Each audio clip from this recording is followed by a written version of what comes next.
So let me start by saying what behavioral economics is, and I hope fittingly use a quote from a distinguished University of Chicago alum, namely Herb Simon.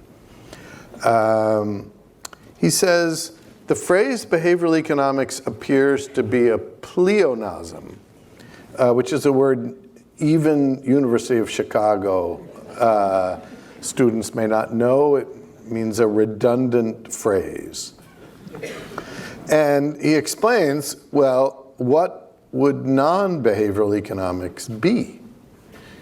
If you think about it, economics is about the behavior of firms and people and consumers and employees, and they're all people. And so, yeah, what would this non-behavioral economics be? And Herb answers the question. He says the answer to this puzzle of why we need that adjective is found in the assumptions of neoclassical economic theory. So the core assumption, the thing that drives everything in economics, is the assumption that agents choose by optimizing. And so if you open any economics paper, you'll see a symbol, max something. And that's the way the theory starts. So it wasn't always that way. Economics started out behavioral. Let's go to the founder of economics, Adam Smith, who was the first behavioral economist. Let me just give you 3 quotes from Adam Smith on 3 topics that behavioral economists have talked about endlessly. The first, overconfidence. Here's Smith, the overweening conceit which the greater part of men have of their own abilities. What about loss aversion? The fact that we seem to, losses hurt about twice as much as gains make you feel good. Kahneman and Tversky thought they discovered that. No. 1759. Pain is, in almost all cases, a more pungent sensation than the opposite and correspondent pleasure. So then last, self-control, a subject that I've studied. The pleasure which we are to enjoy 10 years hence interests us so little in comparison with that which we may enjoy today. Now, the language may be slightly different if you read modern papers, but the idea, these are the core ideas of behavioral economics. And they get attributed to people like me and Kahneman and Tversky, but Adam Smith had them all first.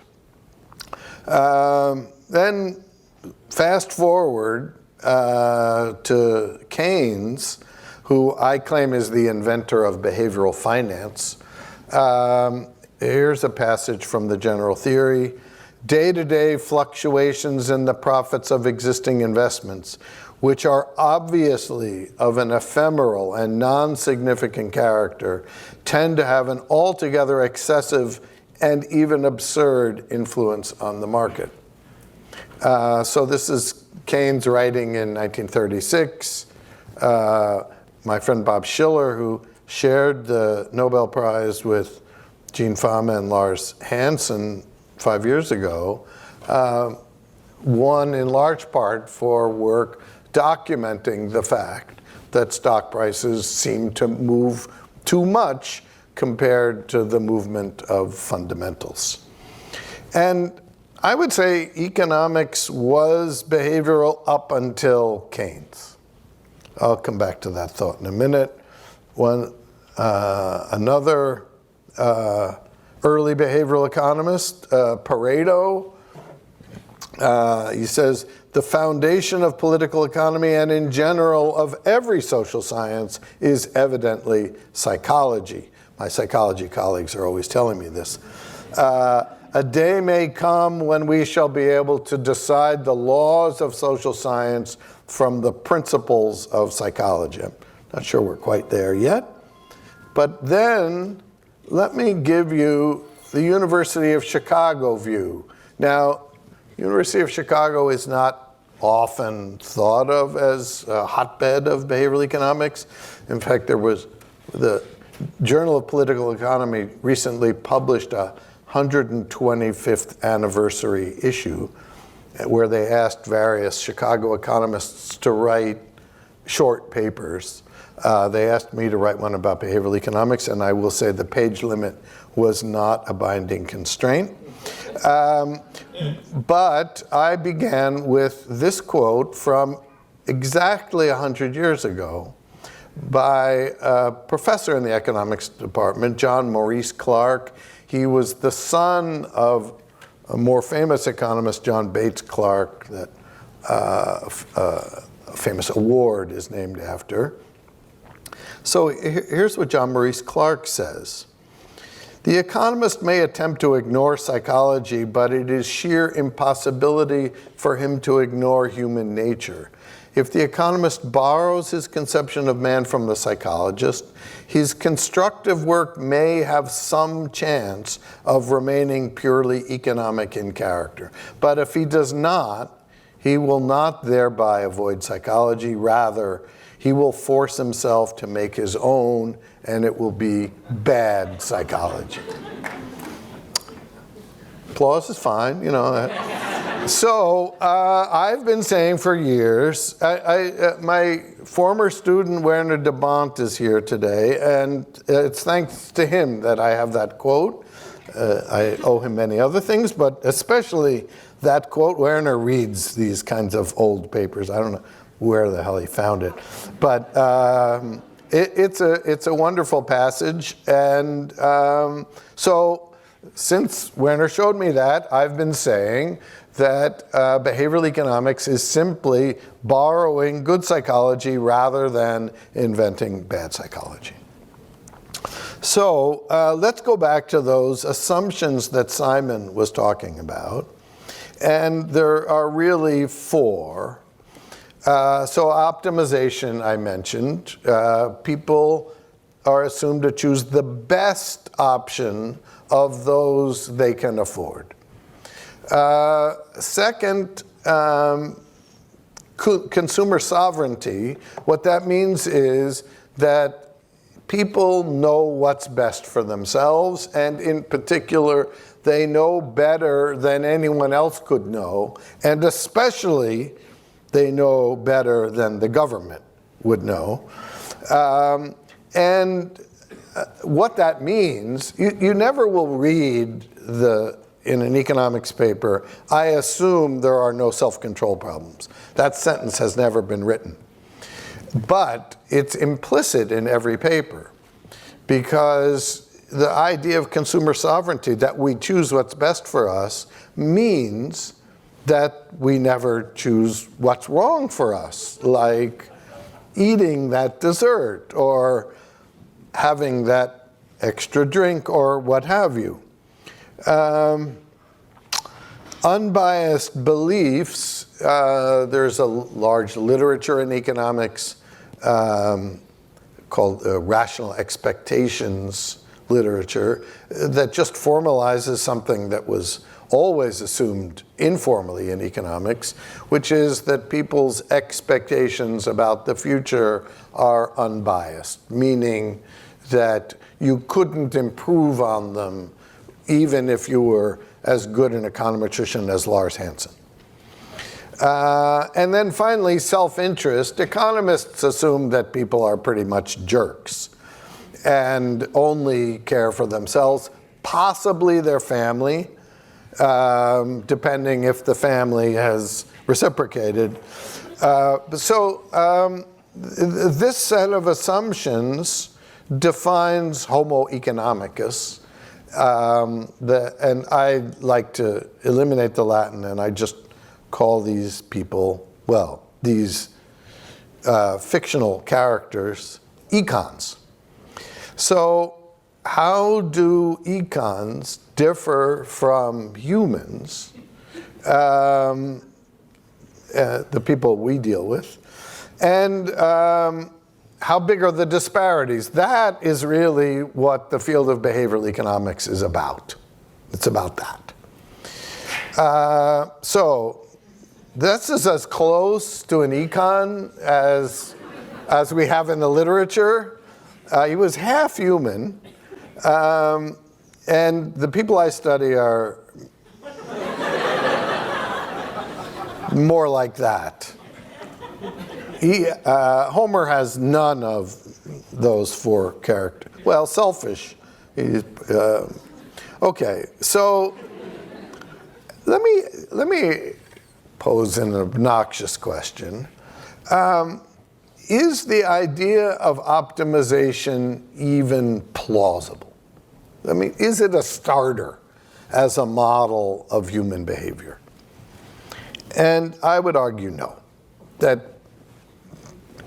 Adam Smith had it right, and for the 30 years or so following World War II, when economists got busy making their field rigorous, led by people like Paul Samuelson and Ken Arrow and Robert Solow, that whole generation who redid all of economics but right.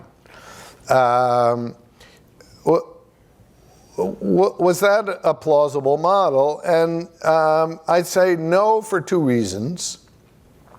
One is some things are harder than others, and some people are smarter than others. And economics assumes that we're all equally good at everything. So let me give you an example. Here are some tasks that are of increasing difficulty.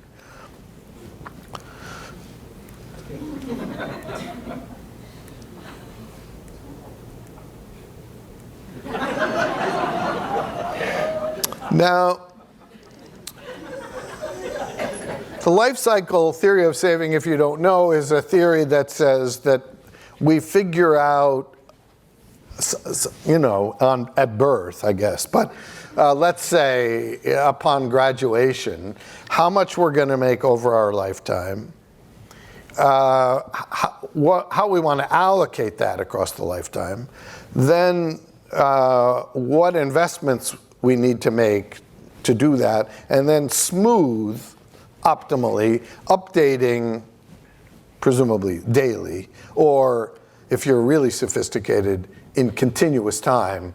So anyway, so let's take somebody really smart, and I figured I would take a local. So Fermi, who is, I'm told, was a pretty smart guy, he was probably capable of solving the life cycle model, unlike me. Now let's take somebody not as smart as Fermi.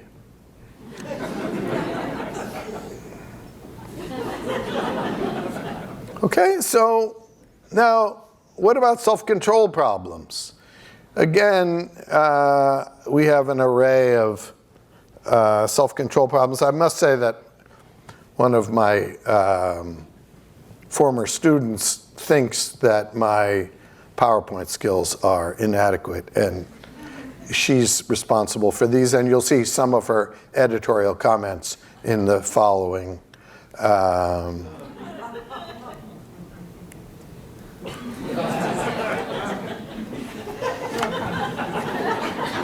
So let's take somebody who had mastered self-control. And again, the economic model would work perfectly. He would find resisting golf and sharing 45 mouton equally easy. Here's her view of... So the model was a non-starter. It couldn't possibly be right. But in 1976 or 5 or whenever I started having these deviant thoughts, me getting up and saying, look, this model is ridiculous, was not a winning strategy. And the attempts I made were met with resistance. In my book, Misbehaving, I refer to it as the gauntlet. And my friend Matthew Rabin has come up with a nice phrase for the one-line put-downs that were used for 3 decades to just say, we don't need to bother with you. What are they? One has a university, actually both of these I'm going to mention have University of Chicago origins, and in particular Milton Friedman. And the first one has just 2 words, as if. As if. Now, and I would hear this in workshops. In the early years, I hardly ever gave a workshop without somebody just raising their hand and saying, as if, and like I should stop talking at that point. So there's a passage in a paper that Friedman actually wrote with Savage, where he describes an expert billiards player, and he says that the billiards player behaves as if he knew math and physics, and that a model, assuming all of that, would predict very well how he plays. So what do I say to that? Well, first of all, economics is not supposed to be a theory about experts. It's a theory about everybody. The life cycle theory of saving is a theory about how everybody saves for retirement, not just Franco Modigliani, who invented the theory. Well, the problem economists have is that they assume all agents are as smart as they are when they've spent the last year solving some problem. Then they say, oh, now assume, and then, right? So, I don't play chess like a world champion. I don't play billiards like a world champion, and neither do most of you, I assume.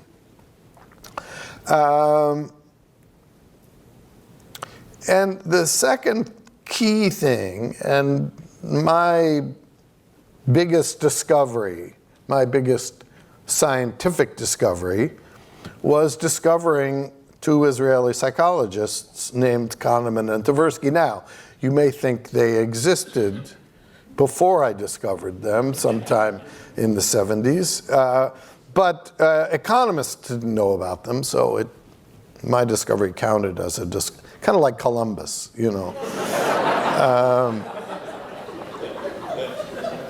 So the big insight from Kahneman and Tversky is that people make errors and that those errors are predictable, they're systematic. If errors are predictable, as if goes out the window, because people are not behaving as if they're optimizing, they're deviating from that in a predictable way.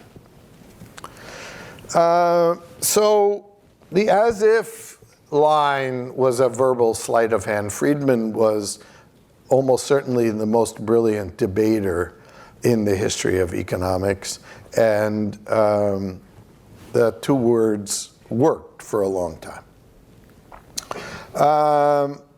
Now, another argument that I would often hear, especially in the early years when the data we had was mostly from laboratory experiments, people would say, well, yeah, they get that wrong, that being whatever you just studied.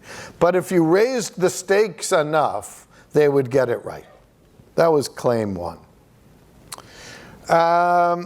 Then another claim was, well, in your experiments, you just gave them one chance at this. And In the real world, we get to learn. And so in the real world, people behave like econs. Now, the first thing to notice is I would often hear those two remarks from the same person, often in the same workshop, and they're self-contradictory.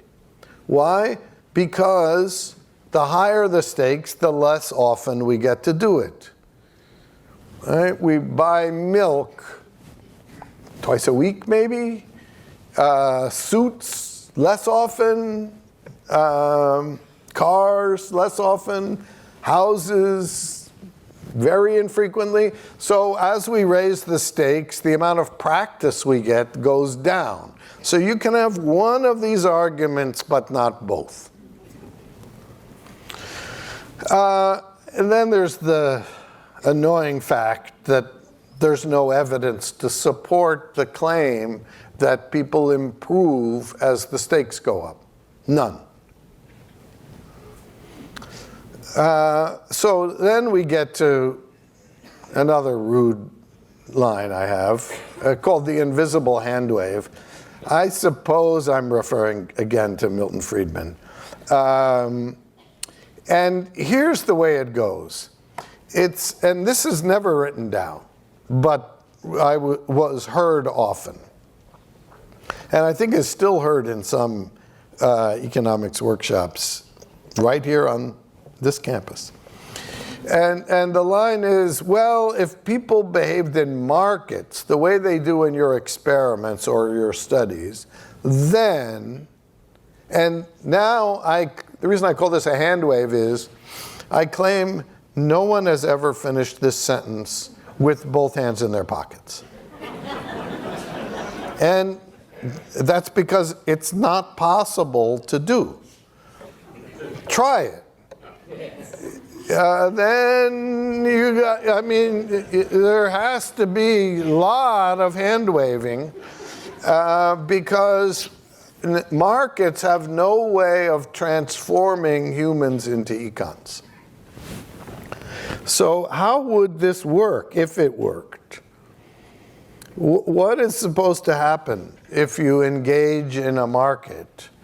So suppose you choose the wrong career or marry the wrong spouse, as my wife did, or fail to save for retirement. If you fail to save for retirement, barring reincarnation, you're screwed. If you take out a mortgage, you won't be able to repay unless house prices keep going up or interest rates go down. You know, you get poor. That's all. You don't disappear. Stupidity is not fatal, unfortunately. And here's maybe the most important point, so I put it in bold. It's much easier to make money exploiting irrationalities than fixing them. So here's an example. And this is a dated number. The actual number is almost certainly bigger. This is the amount of extended warranties sold annually in the US. Now, almost always, you should just turn down extended warranties. That's a good rule of thumb. Just say no, like Nancy Reagan said. Now, but people are making billions of dollars selling extended warranties. I have been trying to convince people not to buy extended warranties for a long time. So far, I've made exactly $950 before tax in this effort, which is what I got paid for writing one New York Times column. And, you know, 950 compared to 27 billion, you know, they're winning. And as a general principle, it's just really hard to make money convincing people that they're making mistakes. They just think that there's something wrong with you and, you know, go away. So, where are we so far?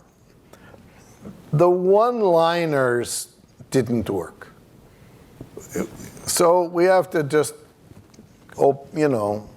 get down to work. And we have to look at the data and say, all right, how differently do humans behave compared to econs? And if that's a lot, then what do we do with economic models to stick in some new thing instead of the econ? So let me emphasize that nowhere have I ever said, and in Misbehaving, I disavow numerous occasions the idea that we should just throw away all of standard economics. In fact, behavioral economics would not exist without the neoclassical economics, because it was the starting point. It's the benchmark for everything. And just like in high school, you learn physics, the simple physics in a vacuum, and that's a good way to start learning physics, I guess. But if you want to fire up a rocket ship, you probably ought to pay attention to atmosphere. So, and for the role of stakes, that's an empirical question, and I'll show you a little bit of data. So let's take the argument about self-interest. There's lots of evidence from behavioral economists that people have a preference for outcomes that they perceive to be fair. Now, take the prisoner's dilemma game, which I don't think there are any courses at the University of Chicago that don't cover the prisoner's dilemma, so I won't explain it. But the theory is that the dominant strategy is to defect, and so everyone should defect. But in laboratory studies, a little less than half of the people cooperate. So my friends, Steve Levitt and John List, wrote a paper a decade or so ago saying, well, they're not so sure about these experiments because the stakes are low. So how do we address that? It's hard to get a budget to run really high stake prisoner's dilemma games unless you use a game show. So somebody invented a game show that was only shown in the UK that ends with a prisoner's dilemma. And here's how it works. There would be two finalists. They will have earned a certain amount of money. And then they play what we'll technically call a weak prisoner's dilemma. They called it split or steal. The two players were given these golden balls, which was where the name of the show comes from. And they could choose split or steal. If they both choose split, they each get half. If one splits and the other steals, the one who steals gets everything. And if they both steal, they both get nothing. Okay? So if we had run this study, it would have cost us 2.8 billion, well, it's pounds, so it's almost billion. But 2.8 million pounds, which so far none of the presidents or deans sitting in the front row have offered me that kind of money to run an experiment. So we studied this one. And the stakes vary a lot. So from 100 pounds to 100,000 pounds. And how does cooperation vary? That's a pretty enormous range to study. Does cooperation fall? Sort of. So here's the game, if you want to get us. This is the highest stakes. Some of you may have seen this on YouTube. If you haven't, check it out. This is the expression on the two players' faces when they discover the pot that they can share or not is 100,000 pounds. They're pretty amazed. Now, the guy on the left is pleading and promising that he's going to split. And she is saying if she steals, no one would ever talk to her again. And here you can see they're bonding and making promises. And you can guess, you can decide which one you think is nicer. I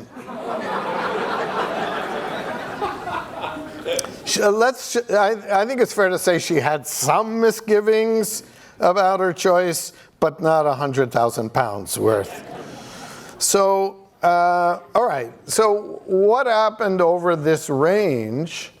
Well, John and Steve were kind of right, sort of, in that cooperation rates fall as stakes go up, but they fall to the level we see in labs, right?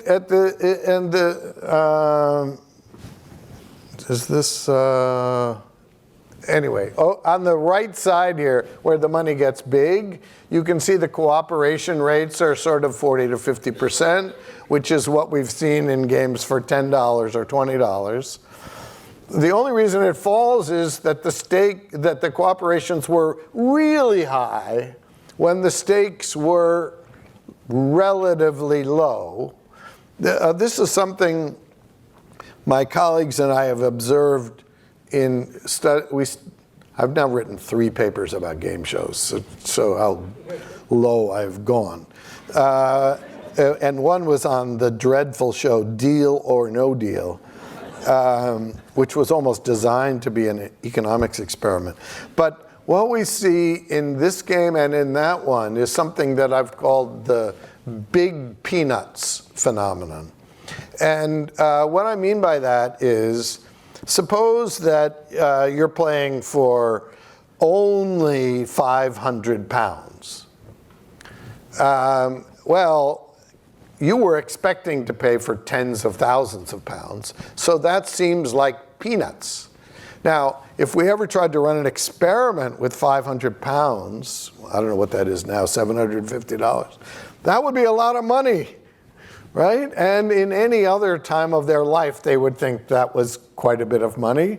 But in this particular case, they thought, well, for $750, it's not worth it to be a jerk on TV. So we got very high cooperation rates, but there's no evidence that cooperation disappears at very, very high stakes.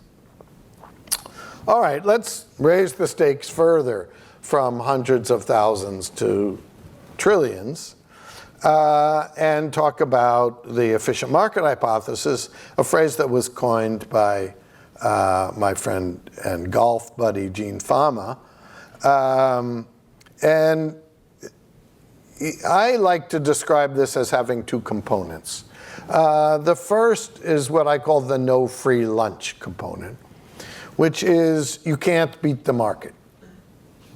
The second component I call the price is right. You can see I have an affinity with game shows. And this component says that asset prices are correct. That is, they're equal to their intrinsic value, whatever that is. Now, in my judgment, the no free lunch component is approximately true. If I were grading it, I would give it maybe an A-. And what do I mean by that? It may be possible to beat the market, but most people don't. So it's hard. And but I will say the following 3 things cannot all be true. Investors are rational, markets are efficient, and the financial sector takes up almost 10% of the economy. You can have 2, but not 3 of those. You pick which ones you want. I'm not saying the financial sector has to be 0, but 9% is a lot. So, all right, what about the Price is Right? The defenders of the efficient market hypothesis long slept well at night about this part because they thought it was untestable, and there's nothing better in a theory than it being untestable. So, and the reason why it was thought to be untestable is we can't measure intrinsic value. So if I think Apple is cheap and I think it's undervalued, and Bob thinks Apple is great and is going to go up, who's right? How would anybody know? There's no place you can look up the intrinsic value of Apple shares. So how can we test this? We have to get tricky and look for special situations where we can test it. And there are several of them that I've studied, but I'm going to show you the one that's the most fun. There's a closed-end mutual fund. I guess I have to explain what that is. Unlike the prisoner's dilemma, it's not taught in every class. A closed-end mutual fund is just like a regular mutual fund, except that the shares are traded on exchanges. So if you want to buy shares in the Cuba fund, you would call your broker in the old days or go to your account and say, I want to buy $1,000 worth of shares in the Cuba fund. Now, the interesting thing about these closed-end funds is that they don't always sell for the value of the assets that they own, which is a little odd. And in fact, I wrote an early paper about closed-end funds talking about that. It infuriated Merton Miller for reasons I never learned, but it did. But let's go back to Cuba. The Cuba fund has the ticker symbol CUBA, but cannot and could not ever invest in Cuba. For one thing, there are no securities in Cuba. For second, it would be against the law. So we can stop with those. The fund has never owned any interest in Cuba. They have mostly US stocks, some Mexican stocks, some cruise ship lines. I'm not sure why they named it the Cuba Fund. Maybe they appealed to the mojito set or something like that. So, okay, so that's the Cuba Fund. And like most closed-end funds, historically it traded at a discount, meaning the shares traded at about 10 to 15% less than the assets that they owned. So here's a plot. The orangish line is net asset value, which means the value of the assets that the fund owns. The green line is the price. And you can see over there at the beginning, it's trading at a discount. And then something strange happens, and all of a sudden it starts trading at a surplus of 70%. So a week earlier, you could buy $100 worth of Caribbean stocks for $85. Then the next week, $170. Anybody have any idea? So this was the day that President Obama announced his intention to relax relations with Cuba. Now remember, this fund doesn't have any ownership in Cuba. And you might think, well, yeah, but if he goes through with this, it could boost the economy throughout the region. But if that were the case, then the orange line would go up, right? Because these cruise ship lines that are going to be frantically going back and forth are going to make more money. If anything, the market goes down a little bit over this period. If there's a rational explanation for this, I don't know it. So Fisher-Black, co-inventor of the Black-Scholes formula, said maybe we should define an efficient market as one where prices are right within a factor of 2. Now, economists, when they are grading themselves, tend to be easy graders. And this is an example. What's the Dow is about 25,000 now. So that means the right price is somewhere between 12 and 50,000, And I don't know whether you want to call that efficient. But some policymakers have had the belief that prices have to be equal to intrinsic value. And in fact, Chairman Greenspan admits to having made that mistake in a famous mea culpa speech sometime after the financial crisis. He admitted possibly putting too much faith in the idea that there couldn't be bubbles. Now, I think this is, as an assumption, is innocuous as long as you don't believe it. If you start to think it's true, then you're going to think that there are all sorts of things that we shouldn't worry about, like real estate prices in Las Vegas. And I'm not going to talk about this today. The same argument applies to labor markets. So if you think some people get paid too much and some too little, there's even more reason to doubt the idea that it must be the case everybody is getting paid exactly what they're worth.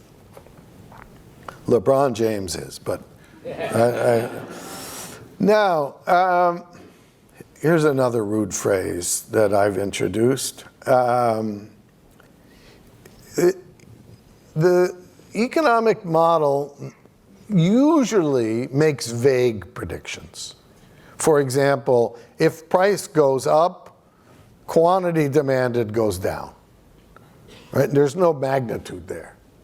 But in some specific situations, economics makes precise predictions, which is that there's a variable that will have exactly 0 effect. And I call these supposedly irrelevant factors. These are things that economists are sure don't matter at all, but they matter. So sunk cost, if you eat some dessert because you paid a lot of money for it, you're committing the sunk cost fallacy. Framing the idea my friends Kahneman and Tversky invented, where they showed that showing physicians data on the percentage of people who survive an operation versus the percent who die matters a lot, although obviously one is one minus the other. Which options are named the default? I'll show you some data on that in a minute. Something I've spent a lot of time in my career talking about mental accounting. People put labels on money and they're not supposed to. So you'll have to read my book or something which should really be mandatory, I think. But let me just show you data on a couple of these for a topic that I think is important, which is retirement saving. Now, earlier in the talk, I made fun of the idea that people would be able to solve this problem themselves. And so I've devoted a lot of attention to trying to help people save for retirement. And notice, saving for retirement is hard in two ways. Hard conceptually, the math problem is hard, and hard self-control. You have to delay gratification and go back to Adam Smith's quote. So about 20 years ago, 1994, I think, I wrote a little paper saying, you know, one thing we could do to increase retirement saving is just a tiny little change in 401k plans, where the default used to be when you were first eligible, there were a big pile of forms to fill out. If you didn't fill them out, you weren't in. The switch was, you get that pile of forms, and on the top one it says, if you don't fill out these forms, we're going to enroll you at this saving rate and in this fund. Now, that's a SIF, right? That's a supposedly irrelevant factor because there's a lot of money at stake, and the cost of filling out the form can't really be that great. So here's what happens. Let's call those maroon lines. The maroon lines are the percentage of people who enroll, and the blue lines are the ones, all of those are percent who enroll. The maroon lines are for people with automatic enrollment. The blue lines are for plans that don't use it. You can see for any income group, if you just switch the default, you get 90% of the people in, and you did nothing. Here's where we've just grouped people by age, same thing. Now, there's a problem with automatic enrollment, which is that most plans default people into too low of a saving rate.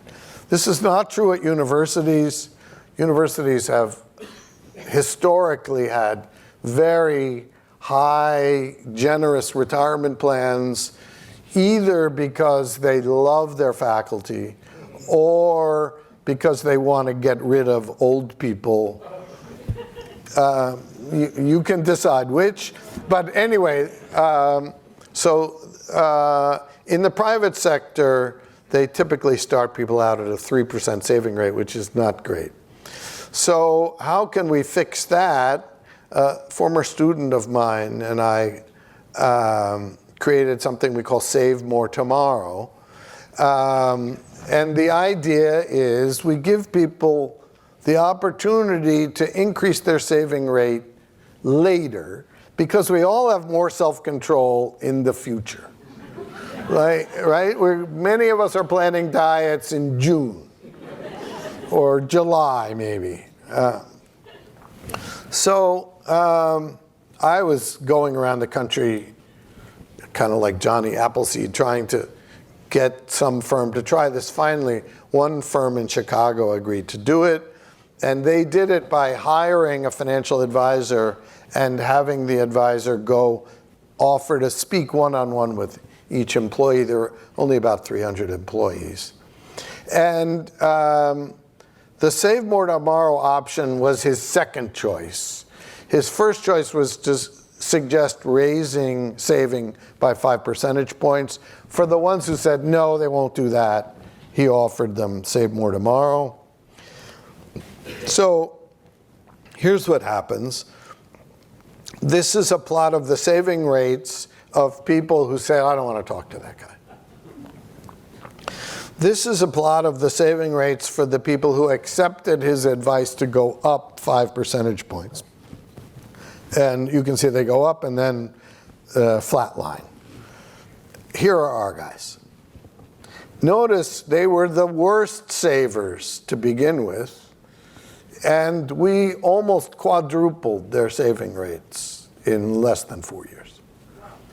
So these two ideas, automatic enrollment and Save More Tomorrow, which is now called automatic escalation, are now used in a majority of large companies in the US, and we guesstimate that we've increased people's saving by $30 billion, but that's a wild guess. Okay, last topic. And I've saved this for last because it sounds horrible, as this cartoon suggests. How do people do choosing healthcare options?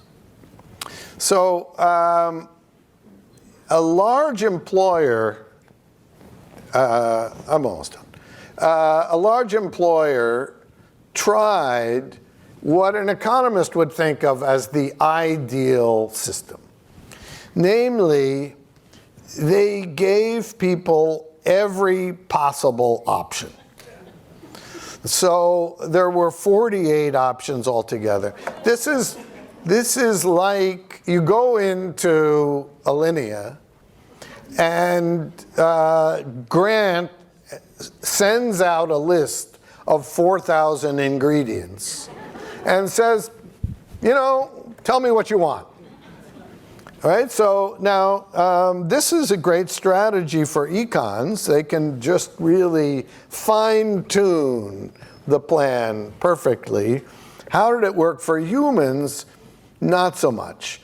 More than half picked a plan for which there was another that dominated it. What do I mean by dominated?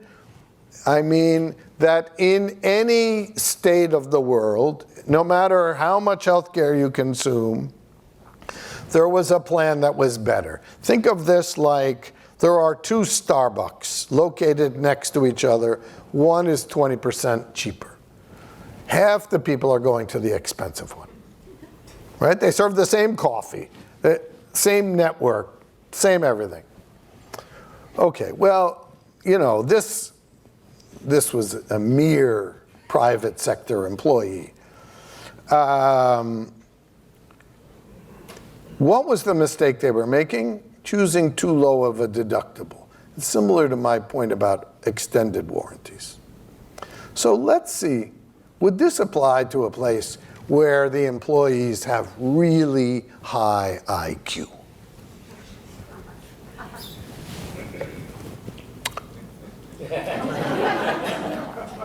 Okay, so here at the University of Chicago, we have 4 healthcare plans. 2 are health maintenance organizations. I'm not going to talk about them at all. The other 2 are Blue Cross Blue Shield. They're called PPOs. I'm going to only talk about those. And there's lots of complicated details, and I'm going to gloss over them. The prices depend on how much you make. The less you make, the more the university subsidizes the health insurance. But the math of this is all pretty much the same. So I'm going to quote the numbers for high-income employees, which is defined here as making more than $175,000, and for a family plan. And there are 2 deductibles, $1,000 and $4,000. The low deductible plan comes with an option of the dreaded flexible spending account, which everyone hates. Is there anyone here who likes their flexible spending? No. So you have to file forms, and sometimes they get rejected for reasons you don't understand. It's awful. The high deductible plan comes with a wonderful health savings account that doesn't require any paperwork. You just swipe a debit card or pay for it. It works just like a credit card. And there are no forms to fill in. Okay, which plan is better? Now, I'm going to show you a chart that's a little out of date, and I am not giving any advice. If there are any lawyers in the room, I am not giving any advice. These lines reflect how much it would cost you, that's the vertical axis, as a function of how much spending you do on healthcare. You can see one is below the other one everywhere. That's good, right? So low is good here. It means you're saving money. You're really saving money. If you're young and healthy, then you're over in this left-hand corner, and there could be a few thousand at stake. For everybody else, it's merely 800 or 1,000 or something like that.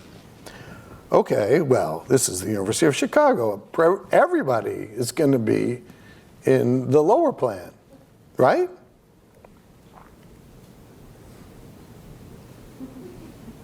No. 80% are in the wrong one. Now, guess which plan is newer?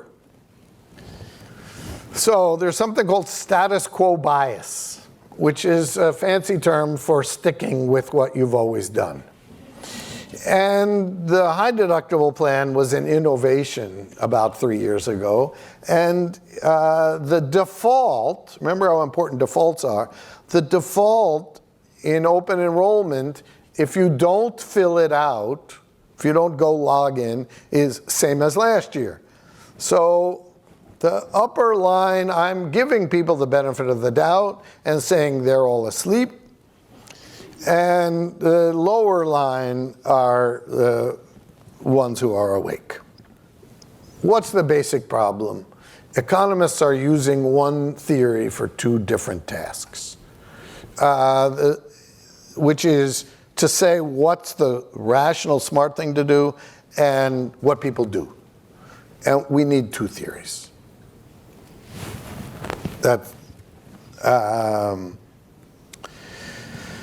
Okay, that's point one. Point two, there's no reason why economics necessarily has to be based on rational choice.